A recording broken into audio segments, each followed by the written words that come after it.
Amanda. And I'm Mel. And this is the Road Back Home podcast.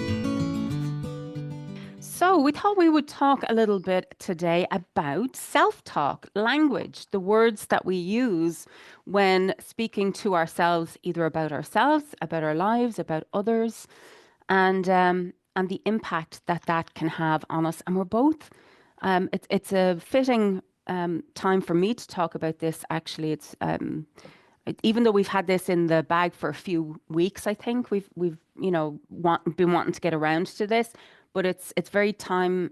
What's the word I'm looking for? Timely? Yeah, it's very timely for me at the moment.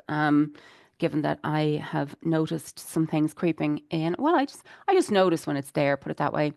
What about you? You're excited about this episode too, aren't you? I am very excited about this episode because, you know, I, even in my business, in my parenting, I am quite conscious of words and their power. Yeah, And, whether it's my own kids or my students, I love offering a good reframe, yeah, and I yes, am excited about that. I, I think I'm mostly excited because I wouldn't consider myself to have a lot of negative self-talk, mm, which is interesting.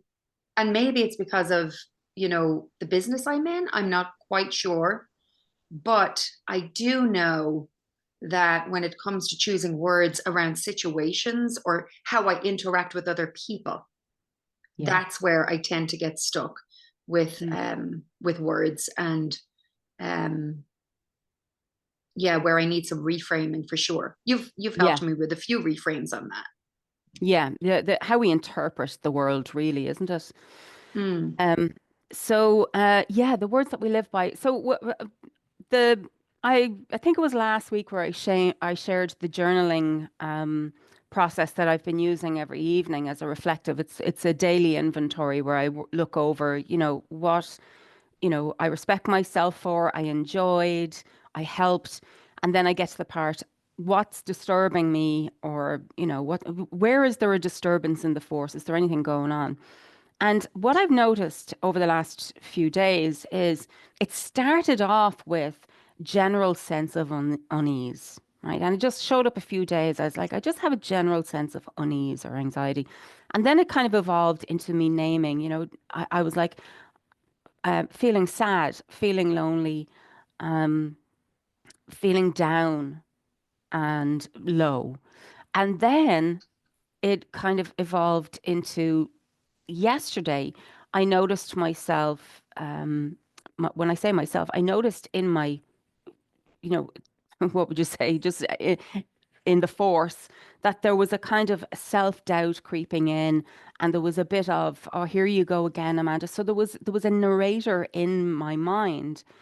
Um, it's early January recording this, and it's what Blue Monday was the other day, which is statistically speaking one of the hardest days for people in terms of like the helplines tend to get more calls on that day than any other calls. People are stressed about money because, of course, the Christmas bills are rolling in. Everybody's a little bit broke. So we're all kind of like just hanging on by a thread at the moment until we replenish from the excesses of Christmas. And that's kind of where we're at.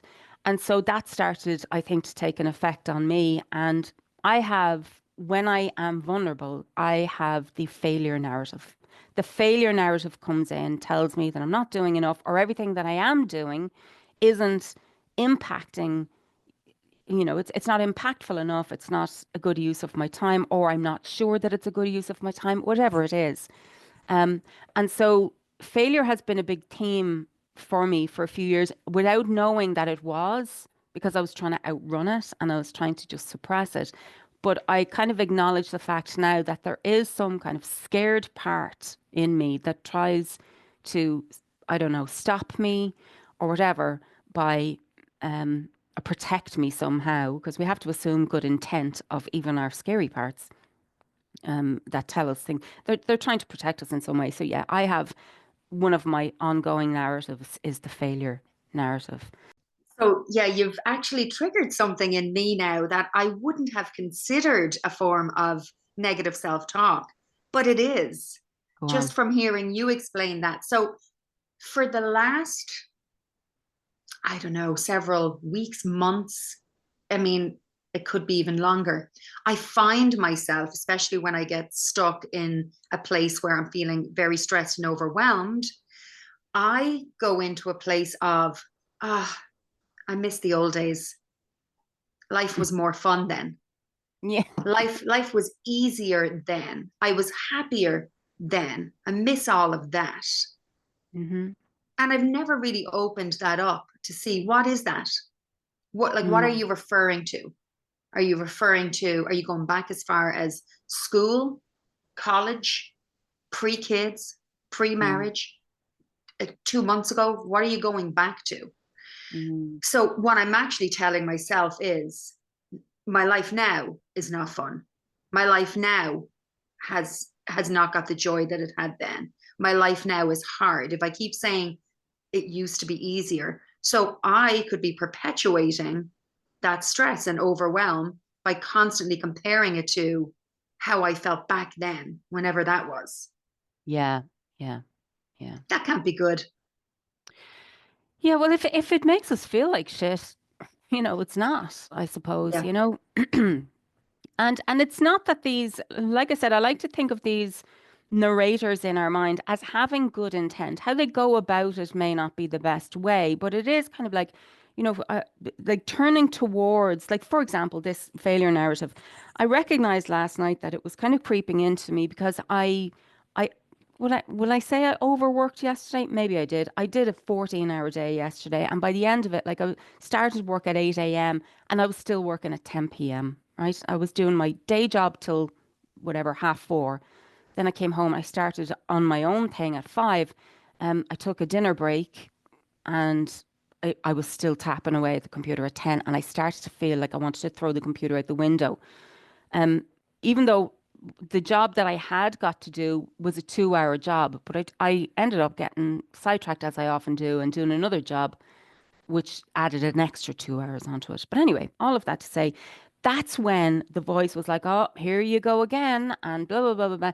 So I turned to it and I was like, okay, I hear you. I recognize that I I overdid it there and I left very little time for myself, because I like to have time for myself before bedtime. It's a thing. If I don't get that downtime, that time to do whatever it is that I want to do, whether it's a bath, whether it is watching, meaningless things on YouTube, ASMR, in my journal, just listening to music. I like to have that space.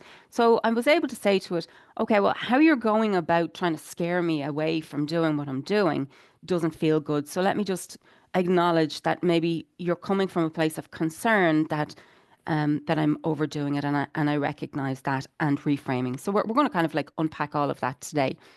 So the reason that it's important is because how the language we use shapes not just our internal world and our inner experience, but also how we are experiencing our outer world. And there's a very interesting an experiment. It's a water experiment by Dr. Emoto. Have you ever heard of it? I have. You have, yeah. It is pretty amazing. Where so It's a what? little controversial, isn't it though? Ah, yeah, it is. I Yeah. mean, it's one of these things where it's like it's a good thing to consider in terms of Mhm. like, I don't know, does it prove a point? But it also, like, if you even look at, so taking his experiments off, and I'll just explain quickly to people what those experiments were, was that he would collect water in jars and then he would speak or, speak words to the jars. And if those words were filled with negative intent, or let's say lower frequency meanings or whatever, if the energy directed toward them was of a lower frequency, the water crystals under a microscope formed quite chaotic Mhm. structures, disordered. So negative words, and I have something to say about that as well, because that what's negative for you may not be negative for me. So the negative assignment that we put on words are neutral. The meanings we assign them are ours. But anyway, if you assign negative meaning to something, the result is disorder and chaos. But if you are more mindful and you um, put more like higher frequency words or higher meaning, more positive meaning on something, you get much more beautiful symmetrical crystals under this microscope. So if that is the case and our bodies are 90% water, you can imagine what's happening. Now, that experiment aside, there's also a really interesting video, and I will link it for our subscribers, to another one where it is experiments of the effect of vibration, sound vibrations and frequencies on sand. And it is the same thing, how the frequency changes the constellation of how the sound comes together. So in other words, vibrations are a thing, and they do impact us. So um, what we want to kind of like ask ourselves is what kind of crystals are we forming with our words? Like what kind of experiences am I creating from myself? Am I feeding disorder and chaos and fear? And therefore the need for control? Or am I feeding growth and healing and encouragement and therefore vitality and some kind of like order and beauty? So I will say and this has just popped into my head. I have had over the my self-talk has come from a very, very sad place, a very harsh place with me. Um, what I used to do to myself in my most painful days, I used to actually write words on my body, terrible words on my body, as a form of punishment and self-hatred. Like I would punish myself like that. Or I would write it over photographs or of that. I was so awful to myself. Um, and it really, gosh, when I think about that, that just popped into my head. So anyway, all of that to say that I have real experience with this in that I know that it doesn't work to shame and criticize yourself and attack yourself into submission. It just doesn't work. Or punish yourself. As somebody who has, like, let's say, a lifelong battle of self-esteem. I just seem to have, I don't know if it's a default, maybe it is, or it's part of my personality. Self-esteem is just a struggle for me. It's a struggle for me to see myself as having value and all of these things. So this has been a really big thing that I've had to change in my life. So playing with language and elevating our language and allowing ourselves to um, have a more fluency in terms of how we communicate with ourselves. This is a really worthwhile endeavor. I also was inspired by a book by Sharon Ellison, and she has a book called Taking the War Out of Words, which You told me about this. This is the non-confrontational, or not non-confrontational, but non-defensive. non-defensive language. Yes. Yeah, speaking to ourselves with curiosity instead of judgment. Mm. And we kind of ran over this, like with an episode we done recently about the McDonald's thing, and it's like instead of condemning ourselves for doing the behavior, we get curious about, well, okay, well, why did I do that in the moment? What possibly could I have been trying to achieve? How was that me trying to show up for myself under circumstances? So curiosity will always get you further than judgment and condemnation. Um, so have you anything to say or any questions or anything that comes up that But funny when you spoke about, the whole McDonald's incident, since that episode, I have been fascinated by how I considered it junk food, yeah, right? Like even you reframing that and saying, what if it's just food? What if it's not considered junk food? I've been, that has come up in my journaling a couple of times. yeah. Um, Tiny little reframe that can make all the difference. Mm. Um, so yeah, no, just when you said that, it reminded me of that. Insofar as like the non-defensive stuff, that's something that I've been actively practicing because you know, as somebody who receives a lot of emails from parents, and sometimes you'll get an email from a parent who has some sort of, they're bringing something to the table, whether it's about a class or a production or a situation that might have happened in the theatre school. And, if it is something that, if it's something that feels accusatory, which, thankfully does not happen often, but if it is, the first place, my heart goes and my brain goes or my fingers go is, to want to defend. I want to defend, Yeah. right? I've created this, like, if it's not working for you, well, blah, blah, blah. But I have learned how to read into, you know, a situation, read into how somebody is trying to present something to me under the understanding that they might not know how to bring it to me, right? So Mm.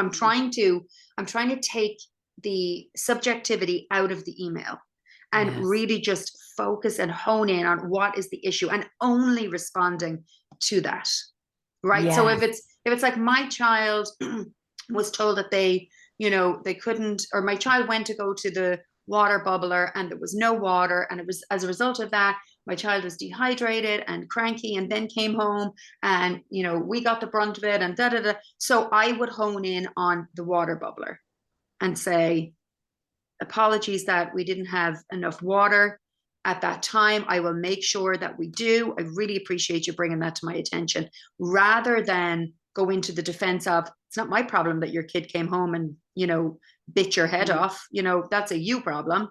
You know, I, Yeah. I, I try and take all that off with the understanding that this parent is probably dealing with a lot of overwhelm and shit themselves. So I'm only going to hone in on the issue that I can fix, the thing that I have control over. Mm. Yeah. So, it's a practice. And as a leader of other staff members, it's so important that I show them the way when it comes to responding with understanding and compassion and leaving the defensive shit, to the side. Because Yeah. I have a history of being defensive. Yeah. So, it's a practice for me as well. Yeah. And you're absolutely not on your own there, because for a lot of us, communication is scary. We just have had experiences in the past where either we weren't heard or we were misunderstood and weren't given a chance or whatever it was. And that does create a kind of an activation and a memory of that helplessness or that powerlessness, um, and not being understood. Um, Something that I remember, I remember doing, I don't know what course it was, but it was one of the mental health courses. And there was guards there, guards being police. Let's say the Irish, we don't have police in Ireland, we have guards. And on Garda Síochána, they are keepers of the peace, guardians of the peace. But anyway, you'll see this in any kind of guard. If you listen to how guards or police talk, they will never say, so for example, if they're doing a DUI and they're in front of the judge and somebody's up for a DUI, they'll never be like, she got out of the car and she was all over the place, she was locked, and so we just took her in. They don't say that, right? So that is an absolute interpretation of behavior. What a guard would say was, we observed the car merging out into the center lane, which made us, or we observed the car making a left-hand turn without an indicator, which gave us cause for concern. And so we, pulled them over, approached the driver, at which point I smelled alcohol on the breath. I Mhm. asked them to come out of the car. The person was unsteady on their feet. So, and They're they'll say, stating the facts. they're facts. It's observable, descriptive language. So nobody can be like, I wasn't slurring my words. And I you can, wasn't wearing red lipstick. I was wearing fuchsia. I remember that much. yeah. So, but it's interesting to look at that in terms of descriptive language because it's less loaded and it's less of the subjective. If I say that, I'd be like, he got out of the car and he was locked. Right. And it's almost like somebody said to me recently, are you okay? And I was like, yeah. And I said, why? She's like, you're a bit off. And I was like, what does that mean? Like, give me some information in terms of what that means. And there wasn't actually. It was just like, well, you seem quiet. And I was like, yeah, and what else? So I needed more information because if Mm. I was to just react to you seem off, we haven't clarified what we're talking about. So we need to do that with Right. ourselves. Um, just be conscious of where you are using descriptive language, which would be I made a mistake, versus identifying language, which is I'm a loser. All right. Mm. Um, and so that's kind of like, and then Sharon Ellison's whole thing, curiosity instead of judgment, and then playing fair. So here's an example as well from giving equal airtime to the narrative going on inside. And when you are a little bit stressed, maybe, or rushing, or whatever it is. So one of the days, I think I was in a hurry to find something that I have a home for, and I always keep it in that one place. I went to look for it, and it wasn't there. Right. Instantly, I caught myself, my inner critic going, oh, here you go. Here's more of it now, Mandy. You fucking lose everything. You can't be trusted, blah, blah, blah. And it was giving me shit, acting like as if this was an example of how, irresponsible I am and how much of a disorganized mess that I am. And it was about to go down that road, and I could feel myself like melting under the scorn of it. And then I just stopped it and I was like, hold on for a second. I have had that thing that I was looking for. I have had it in my possession for probably 10 years, 12 years. And I have always known where it is. I've never had to replace it. It has a home. It's always been there. I can't find it right now, but I know that I'm careful with it and I have just put it somewhere. It's not lost. It's in the house. I know it is. I Hmm. found it within 5 minutes. Mm. It was in a bag. But the equal airtime of having to stop that narrative in its tracks Yeah. and say, hold on for a second, this is not a fair characterization of me. Mm. Things Yeah. like that. Okay, so you can't find it right now, and that's frustrating, and you're in a hurry. Um, but it is not the typical. This is not typical, Amanda. My critic wants to tell me this Yes. is typical behavior of me. Yes. And I imagine that stopping it in its tracks has a positive impact on how the rest of your day goes. You know, the way we say, like, I had a bad day and it started off, I stubbed my toe, Yeah. right? What's the first thing I shout out when I stub my toe? You stupid cunt, right? Like it's my fault that I stubbed my toe. Now, I would never think in that moment to stop and say, you know, you're not a stupid cunt. You're a hurt cunt. And, let's get you some ice and tend to it and, give it a little rub and a bit of grace and compassion because that's usually a day that I have a shit day the rest of the day because I've also set myself up to be that stupid cunt for the whole rest of the day. So, Yes. and I know it's funny as well, but genuinely, every little bit of negative self talk that because as you're talking to me, I started this podcast with you by saying I don't have a lot of negative self talk. But as you're unraveling some of your negative self talk, how many times have I walked down into my basement only to look at the chaos of scripts here and there's an ironing board that's just full of shit. That's, if I have to iron something, I have to take everything off the ironing board. And every time I go down there, I mightn't say it out loud, but Mhm. inside I judge myself. Yes. I judge myself. I say, look, you can't even do it today, and you probably won't be able to do it tomorrow. So, you're just going to have to live in this organized chaos of your basement because, Yeah. so this is amazing. You are Mm. unearthing some negative self-talk that I, could stand to be more aware of. And I love the idea of a self-correction. Absolutely. And do you know what? Exactly what you're saying. We think that this should be obvious, that this is obvious self-talk, but it's a narrator that's happening in your brain the whole time. It's going around narrating your day. You don't even know you're doing it. And like you said, it does have an impact. So if I let myself leave the house mad at myself, Mm. I am not on my own side. I am just leaving here split in two, I am a bad person and I am the person who knows she is bad, at the same time. And it's just like sucks. There's nothing good you can. But now, if you think that this is not a big deal, because that's another thing, I think I've said it before, is like one of the biggest harmful lies we can tell ourselves is, oh, it's not that bad.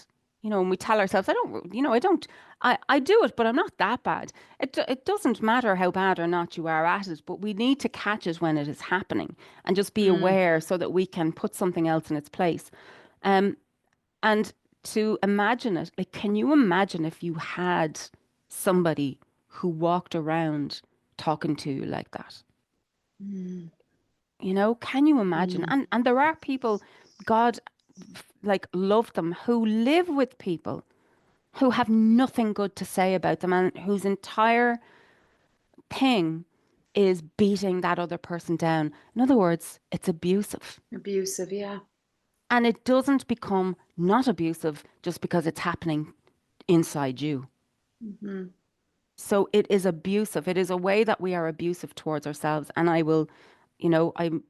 be open and say, I am recovering from a very abusive relationship with myself. Yeah, that's very impactful and effective, much more so than negative self-talk, but abusive self-talk. For Yeah. me, there's a call to action that's much more urgent there. Yeah. Yeah. It really does have to be addressed. It doesn't go anywhere good. Also, you're not just hurting you when you do that. It's painful for other people to know and be around somebody who is struggling with self-hatred, Hmm. and violence towards themselves. Actually, a few years ago, I part of this, like so much of this work that I have done, I was only thinking of this the other day. My journals since 2017, I have so many of them, and they all contain this work. My work is all on paper. And at one point, I remember looking at the idea of violence because I had a concept of violence, that violence was very much a physical thing, an observable thing. Violence was like a punch, a blow. That was violence. I never considered really like there was a yeah, I had a very narrow definition of what was violence. And when I unpacked it, I realized that I have a new definition of violence now. And violence is anything that robs a person of their own energy. Because, like, literally, your life force is your birthright. It is your birthright to have access to your own energy, your own life force, your own vitality. And anything that strips you of that, to me, is an act of violence. So, there's nothing more diminishing than judgment, condemnation, and the externalizing and verbalizing of those things. That will rob you of your energy, absolutely, all the time. Yes. So we have this other situation where, let's say, in relation to other people, when we are hurt or offended, we tend to escalate the situation by assigning to the perpetrator, let's say, that we, or at least we, with the persecutor, that so we instantly, if we are feeling wounded, we are feeling victimized, and we need somebody to blame. We need a villain, a persecutor. So we reach for them.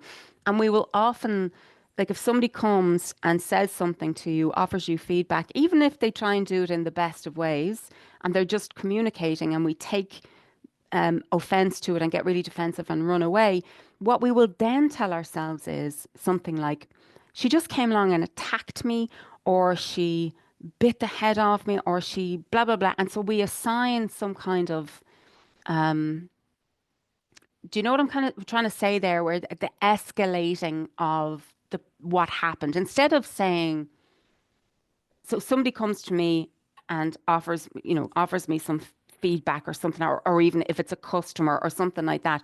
If I'm in defensive mode, I'm Hmm. interpreting that as she's being rude, she's, attacking me, or she's Hmm. criticizing me, whatever it is, instead of, here's somebody expressing frustration, here's somebody, So Mm, what we're doing is, again, we're moving into empathy. We're trying to get an empathic. First of all, we're empathizing with ourselves. We're like, oh, okay, I'm activated. There's some stuff coming up here. And what you do is you allow that to, you park it. And like I said, I'm doing a daily inventory. It's going to come up tonight in my daily inventory, and I get to look at that and I get to spend time with that. And I get to, that's something I do on my own time. But in the moment, I'm reaching for empathy. I empathize for myself first and say, okay, that stings. Um, and I will figure that out later on. But right now, this person is expressing frustration. Um, and we are only just taking a guess, and what might their need be? So, for example, and I have been this person. I had it the other day where somebody was, where was I? Oh, yes, somebody was hovering and being quite impatient in terms of like the queue, you know, and they and I recognized myself behind the till starting to generate the story about it. mm, That this person is impatient, they're being rude, they're kind of like crowding, and putting pressure on. And by the time they got to the till, if I let it go, if I let it keep going down that road, if I did and didn't check myself, by the time they got to the till, I have now mhm, formed a story in which you are a baddie, mhm, and I'm not going to deal with your shit. Instead of just like let them, hello Mel mhm. Robbins, the whole like let them, Yeah. let them. I know nothing about what's going on here. There could be so this person is, it looks like they might be frustrated, they might be anxious, and what might their need be? Their need might be for more efficiency or yeah, more efficiency. Interestingly, so that was fine. It wasn't even a thing. I just caught myself practicing in the moment. I was like, oh, look at me going down the road of assigning negative characteristics to this person that I have to engage with now in the next five Mm, minutes, wow. um, Yeah. which is going to be a bad experience for me. And it's probably going to escalate their frustration if I meet them with that energy. So, Hmm. checking myself really quick. Interestingly, after my day's work, I was on my way home and I had just run into the shop for milk. One thing, easy in, easy out. And I deliberately went to, the shop that it was like just the local convenience thing. And what happened? Only a queue. And there was something going wrong with the till. And then I caught my body starting to look around, pace. I was doing the whole like, this like seeking for a manager, Right. Yeah. Yeah. communicating now my impatience and my non-acceptance of this. This is unacceptable. And I caught my body Hmm. doing all the communicating for me. And I was like, oh my God, look at me being that customer right now. Hmm. So it gave me an opportunity to tap into what was going on with me as a way to build my empathy in terms of like now I have a real moment where I can like, what's my best guess? Oh, I see. I'm tired and I'm in a hurry. I just want to get Mm, home. I just want to get home. I also don't want to meet anyone. I don't want to get caught up in a conversation. I just want to mm. get my milk and get out of here. And I'm being obstructed. I think you're also in that moment practicing true empathy. I think that word gets thrown around a lot and it's misdefined a lot of the time, right? I think a lot of the time Yeah. empathy is confused with sympathy. Yeah. It's confused with, oh, poor Pity. you, Pity. pity. Yeah. Whereas what it actually is, you know, it's as what's her name? Glennon Doyle calls it like the knowing. But I know she's several, there's a It's different meaning to that. But intelligence. it's understanding Yeah. that place. It's It's a, understanding yeah. that place so that when you observe somebody in that place, you can go there and say, this is what this feels like for that person, therefore they need A, B, or C. I get it. Yeah, I get it. Yes. I can see now. So it's a form of intelligence, is right. Mm-hmm.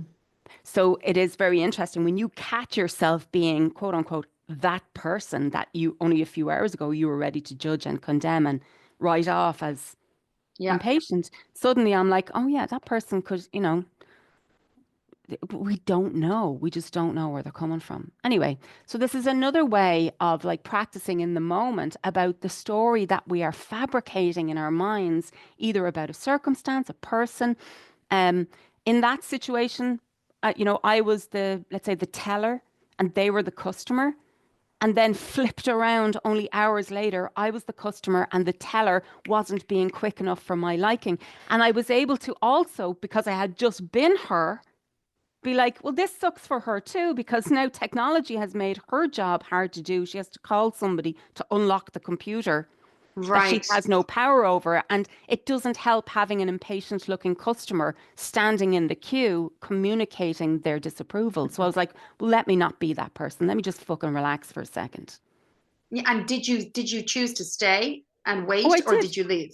Because No, no. also in that moment, and back to a Mel Robbins thing, we get to decide in that moment how best to use our energy. Do we want to use our Yes. energy to demand the service that we came here to expect?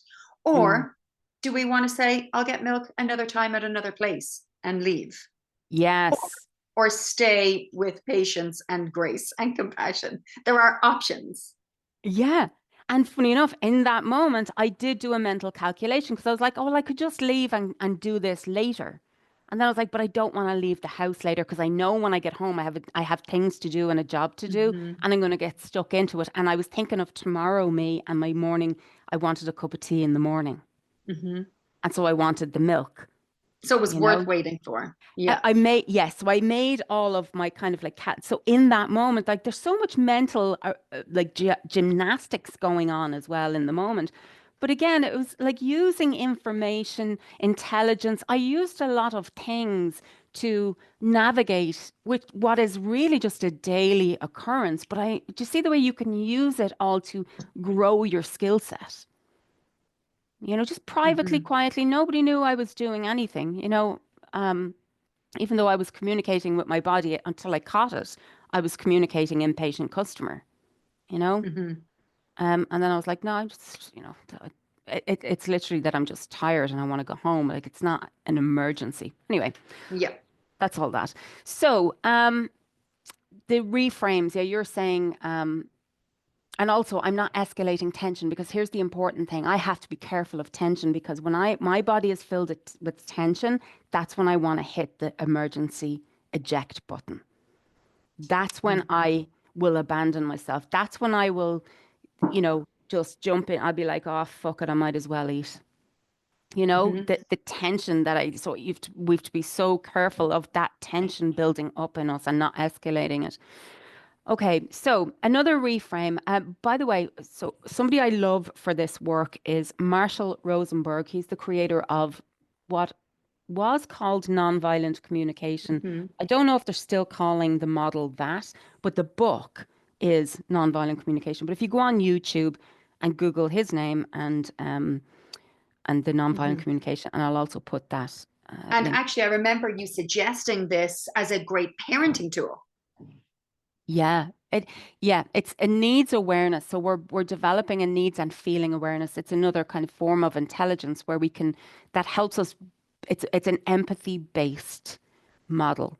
So we're Hmm. using empathy as a superpower to de-escalate tension because when there is tension and when there is conflict, people shut down. And you Hmm. don't nobody gets what they want. It becomes a kind of like whoever shouts the loudest wins. Right, right. And there And is no winner in that. which is why it's violent, because that's exhausting for everybody, Now, you what know? happens, and this is the case, I think more often than not, when one person is understanding that this is what needs to be done, and the other person is still very much stuck in a violent, way of communicating. I Yeah, mean, yeah, that's so difficult because, yes. first of all, you're left doing, all of the work to de-escalate, which just feels unfair. Mm, But I understand as well that it is a powerful tool for us to be able to, get in there and make the choices that best serve the situation and ourselves, even if that means saying to somebody, I can't speak to you while you are, this loud or this, upset, and yeah, leaving the situation. It's a beautiful thing, I imagine, when two people, can yeah, come to to help out in the situation. Or maybe it doesn't even happen between people who, understand how to communicate in a less violent and a more compassionate way. Yeah. Yeah, that is a big one, and that's where boundaries come in.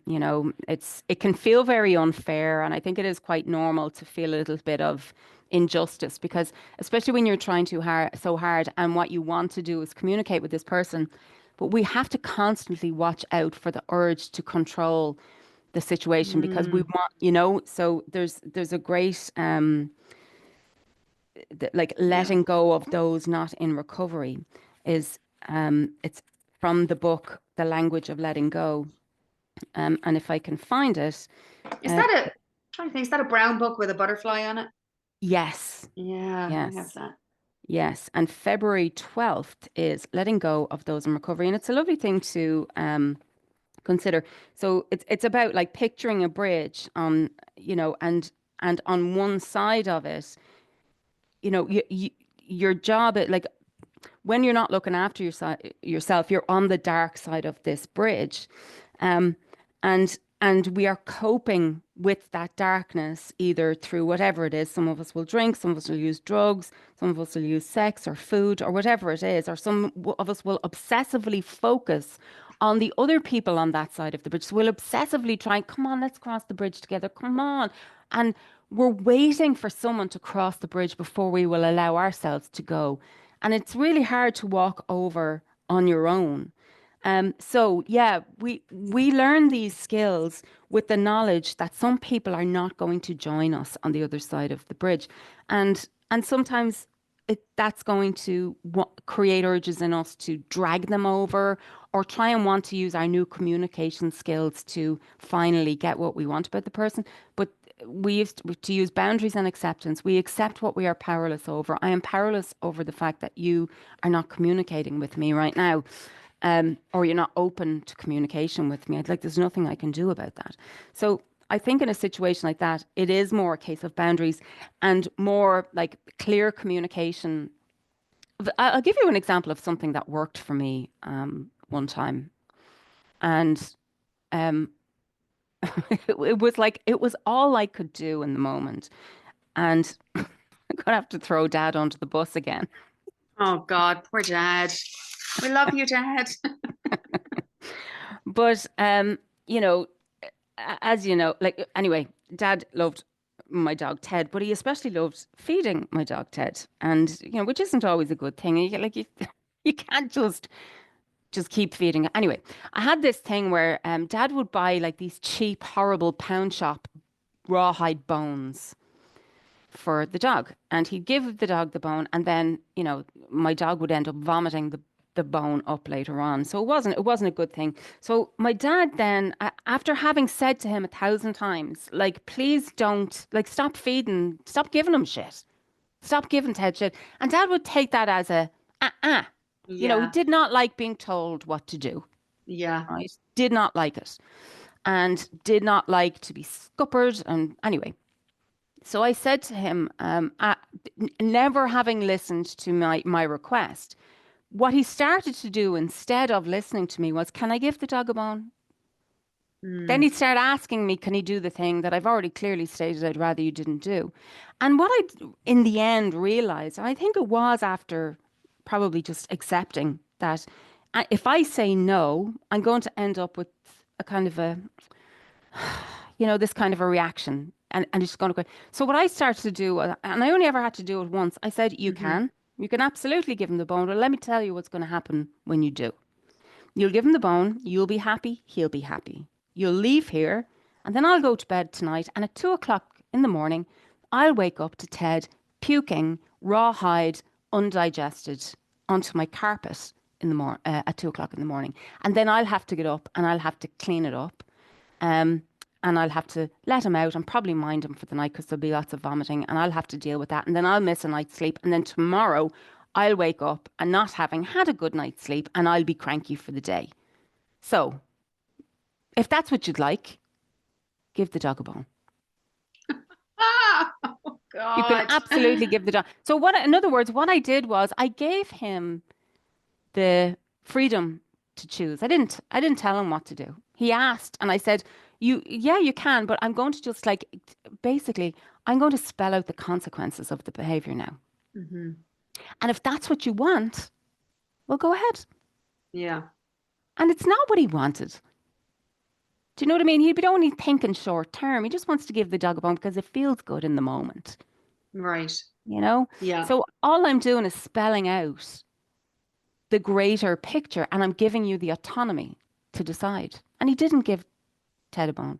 And it kind of changed something because I think it got through to him. So that's another thing that Hmm. you can do is that, you can spell out the consequences Yeah. and let people make their decisions. So you say, if you continue to, instead of if you continue to shout at me or if you continue to yell, you can say, if you continue to speak with me or speak to me in that raised voice, Hmm.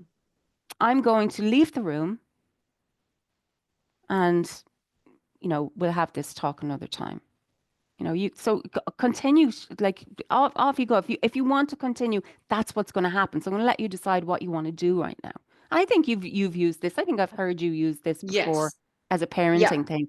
So I Yes. think autonomy, and this brings me back as well to the McDonald's thing. So I have gone to so many coaches or even, therapists who wouldn't have been trained in disorder. I eventually found my people um, who weren't trained in, let's say, disordered eating. And I would go with my distress over this situation, and a coach who, let's say, wouldn't be trained in that area or would just with a different approach. What they will do is they will try and help me to not eat McDonald's. That's what Hmm. they'll try and get me to do. But all that does, it doesn't actually address what's really going on. Whereas once I found the type of therapist who that wasn't their goal. What their goal was removing the morality and the shame around it, right? Removing all of that so that I had an autonomous. It's important, like autonomy is important, and we can't deprive another person of the autonomy. People are going to do what they're going to do. And when we try and oppress or suppress that, or we try and resist and try and get them to not do the thing, Hmm. we're not, we're imposing on their need for autonomy. But to make an autonomous choice, it has to be free of shame. Like you can't really have a should hanging around there because that's going to affect your idea that you are free to choose. So you kind of have to realize that you are free to choose, but what are you choosing? Because the behavior you're choosing isn't without consequence. It isn't without impact. So all that we are doing is, and doing this with yourself. So I do this with myself as well. When I hear myself saying, but I want, like if there's times when you're tired and you're like, oh God, I don't want to put a meal together for myself. I just want to, like, I will be very, when I say happy, it's not the right word, but like, I have been known to just like go, just eat chocolate for dinner. Hmm. Do you know what I mean? Or just something like that. And, and then I'll have all this morality around it. But what I do now is if I hear that, let's say, child in me, that's just like, oh, can we not eat, can we not just have ice cream? And I'll say, you can absolutely have ice cream, but let me just detail what Yes. Yes. so I want you to be free to choose, but let's do a replay of like play it forward. Let's look at what's going to happen if you do. And Yeah. I use that with alcohol a lot actually, and it just naturally happened. I remember one specific thing when I was staying in a hotel with mom and it was in the Armada, the Spanish Point, and they gave us a lovely Bailey's, a little Hmm. tray, and there was two portions of Bailey's Irish cream on it. And the minute I seen the tray, and I was a good few years sober at this stage, but Bailey's would have been, oh my God, because it's also a sweet. It's almost like melted ice cream, and Hmm. alcohol. So it was two things in one. Anyway, I spotted the tray, and instantly, you wouldn't believe, I heard the clinking of ice in my ear. I literally heard the clinking of ice and the swirling, that because that's what I used to do. I'd pour it Mm. and I'd swirl it and I'd, Yeah. cool it in the ice. I actually heard it. I had a sensual experience just by setting my eyes upon the two tumblers that they set out with the two little nips of Bailey's. And that was what happened first. And I got this kind of like wistful, like, oh, I can't have that kind of a thing. But then instantly I was like, well, you could. But what's going to happen is if you drank that, it will eventually, you'll get to the bottom and then you'll want more. And then you'll Hmm. want more on top of that. And then you'll have turned on a tap you probably won't be able to turn off again, at least will Hmm. not, without a lot of hardship. And that was very unappetizing, unappealing for me. And then I realized, actually, I don't want that. So I might want the moment of Bailey's, but I don't want the shitstorm that comes with it. Yes. Yeah. Yeah. And that's how I feel with alcohol because I have realized under the definitions in Alcoholics Anonymous, the big book, there is a specific definition of an alcoholic. I realized that I am an alcoholic. Ah, that's really interesting. I literally just had a conversation with somebody the other day about alcoholism, and I defined you not as an alcoholic. Yeah. I I defined don't you as my identify. sober sister, but Yeah. I didn't I've never considered you an alcoholic. And of course, then you could say in the traditional sense, right? But that's a whole other kettle of fish because Yeah. it doesn't have to be traditional and what is that definition? Somebody who, Mm. is drinking first thing in the morning and, falling down by 12 o'clock. We That have doesn't ideas. necessarily, yeah, Yeah. So interestingly, I don't identify at all as an alcoholic, but what I have done is I have accepted that I have, let's say, they call it the double whammy. I have alcohol impacts me in a way that I can't safely use it. I can't moderate exactly. it. Yeah. The minute I take it on board, it turns on a tap that I cannot turn off again. It just wants to keep flowing. I will resist the end of that pleasure, or the end of that high. I don't like if I get high on something, I really struggle to come Yeah. down off it and to turn it off. So that is kind of more the definition. But I don't identify as an alcoholic, Yeah. but I do accept that I don't get to pick and choose when I drink. And it's something you and I have spoken about. As I did 7 months of sobriety, which was much longer than I intended on doing, and it was wonderful. And it came down to, do I want to have a drink? And I eventually said, yeah, I do, and I did. And what it came down for me was, and this is like was almost I was almost envious, and I had spoken to you about the fact that I don't have that safety issue around Yeah. alcohol. Yes. I never stopped drinking for any other reason other than it just didn't feel good anymore. And I wanted to experience, more than a month, more than even 100 days of sobriety. And I did. And I very much enjoyed it.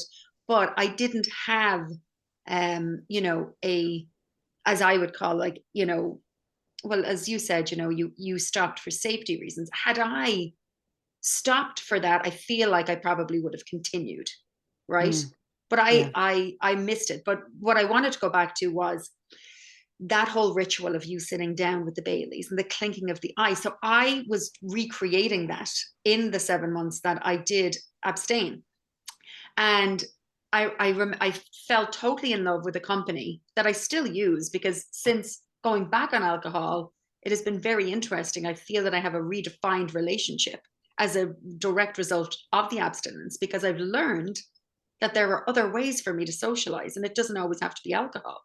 Hmm. And the name of the company is the Athletic Brewing Company, and they Hmm. have the most delicious selection if you're a beer drinker of non-alcoholic brews. And so what it came down to for me was the taking the cold can out of the fridge, putting it into a koozie, Hmm. and the pop open of the can. That It's a right? ritual. It's a ritual, and the clinking of the cheers and that first taste and that sip and that carbonation. And I was able to recreate that with Yes. non-alcoholic beverages. So it is incredible though how your brain goes immediately to, the whole picture, the whole ritual. It's not just about the alcohol itself. That's, for somebody Hmm. who has, a safety problem, or any other kind of an issue, the ritual can be the trigger, unfortunately, to get people back in the game. Yes, But absolutely. it can be safely recreated. It can. It can. And I do enjoy it now that I have, like I can participate now Hmm. in those ways. So another couple of things that I wanted to say because we're coming up on time now. So if you revisit last week's episode on journaling, so that would be I don't know what number it would be, but anyway, we talk about if you're resisting journaling, I give my nightly inventory, and there's a handout that goes with that, of course, for our subscribers. And if you use that, that is a way of developing awareness. Tracking these things, like tracking your disturbances in the force. And that's why I have caught this kind of like very subtle descent into some kind of a negative state. And it was only on day 4 or something that I realized it's because I'm telling myself that I'm, failing or doing about. And I was like, all right, I need to really lean into the other parts of that inventory. It's like, what do I respect myself for? What am I enjoying? And I've noticed the last few days that there wasn't much enjoyment. I didn't really have much, you know, but so these are things to raise awareness, reframing things with kindness. And if we think about violence as anything that robs you of your energy, think of kindness as anything that restores you, anything that fills you up. So how can I? So instead of saying I'm so stupid, I can Hmm. say things like, okay, so I wasn't perfect. I am aware and I can learn from this. Practicing gratitude, all those things. I also want to just put in something about playful language. So playful language. I did a course a couple of years ago, and it was on like coaching the subconscious. It was a real kind of like it doesn't matter, but it was a very interesting thing. And one of the things I learned was that about creativity. Like when you, and I already knew this, I just didn't have a language around it. You can be working on something. Let's say if I was writing an article or piece or blog post, newsletter or whatever, I can be working on it, sitting at the computer, and I could be like, but the minute that I walk away from it and move, just move, it unlocks something and you'll get fresh ideas and all of this. So sometimes stepping away, I just say like not all art is made at the table. You Hmm. know, part of the process is getting away from it and then allowing things to come through. So I've always had a very negative relationship with exercise because of my history. Hmm. And walking, I have a love-hate relationship with it, as in like I really enjoy it when I'm doing, but I have all this resistance around it. And so I stopped calling it exercise because it was just too embedded in me as a negative thing. So Hmm. now I call it any kind of, whether it's walking or going to the gym or anything like that, I call them genius activation sessions. Ooh, I like that. Yeah. So it's just kind of something playful that it's like, Yeah. it gives me another benefit to it because it's like when I have great ideas when I walk. Hmm. Or when I'm in the gym, or when I'm in the bath, or when I'm in the shower, or when I am not near a pen, in other words, Hmm. I have great ideas. So they're my genius activation sessions. Another thing I heard a reframe about depression, because there's a lot of stigma to depression. And this is again from Jeff Foster, who's a spiritual writer. And he says, when you are depressed, I want you to think of it as a need for deep rest. Mm. That it is your body in deep rest, and it is okay to, so there's something going on that is suppressing your energy to the point where the rest that you need is deep. So that was another thing. And then I just got an email from Sarah Blondin, who has a beautiful book called Heart Minded, and she has a post on Substack right now called The Whirlwind Messenger: What Happens When We Call Struggle by a New Name. I'll put this link in there too. Mm. And she says, imagine hearing people describe experiences with language that made them feel curious, holy, reverent. So when someone says, how are you doing? Imagine saying, oh, I've been busy lately with the awakener of hidden strength, or the keeper of still waters has been asking me to rest. Now, you're not going to, I can't imagine saying that to somebody. I actually do have a friend from Scotland who actually speaks like that. Okay, so it's very poetic and it's playful again. So in your journal, even, You Yeah. know, you can play around with this idea instead of it being like I'm going through, for me, I'm going through a process right now that is just really hard in terms of like it's a financial process and it's I have to go through it and not enjoying it. But imagine if this struggle, instead of calling it debt, I called it, you know, the awakener of hidden strength, you know, or if I was Yeah. going through depression or going through recovery, you Hmm. know, I'm going through my initiation into my new life, Hmm. That's you an know, amazing reframe. I mean, why not? I mean, it why doesn't have to not? be, doesn't have to be fancy, but do you mean Yeah. debt as in DEBT?